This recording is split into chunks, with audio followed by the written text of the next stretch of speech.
कामगार मंत्रालय भारत सरकार अंतर्गत कर्मचारी भविष्य निर्वाह निधी संघटना EPFO यांच्या वतीने राबवण्यात येत असलेल्या निधी आपल्या निकट विस्तार व बळकटीकरण या महत्त्वाकांक्षी उपक्रमाचे आयोजन रॉकवेल मिनरल्स भालर यांच्या वतीने भालर रोडवरील त्यांच्या सभागृहात करण्यात आले होते।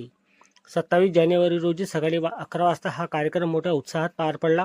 या कार्यक्रमास EPFO अकोला येथील inspector Santosh Paul, ESIC inspector Nagpur येथील प्रफुल्ल बारापत्रे, EPFO कन्सल्टंट भालचंद्र चांदे, सूर्यासेमचे HR हेड हुसेन बादशाह आदी मान्यवर उपस्थित होते।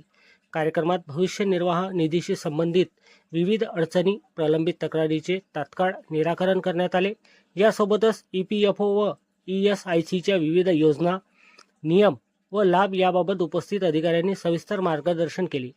या कार्यक्रमास S क्यूबचे GM मोटोरी व्यंकटेश, हार्मोनी मिनरल्सचे AGM श्रीकांत व ललित कचवे, डिलाइट केमिकलचे प्रभाकर बोडेकर, जयकिशन खुराना तसेच रॉकवेल मिनरल्सचे Vikhar Al Hasan, Rockwell Minerals, Harmony Minerals, Suryasem, Delight Chemical आदी कंपन्यांचे मोठ्या संख्येने कामगार, अधिकारी व पदाधिकारी उपस्थित होते।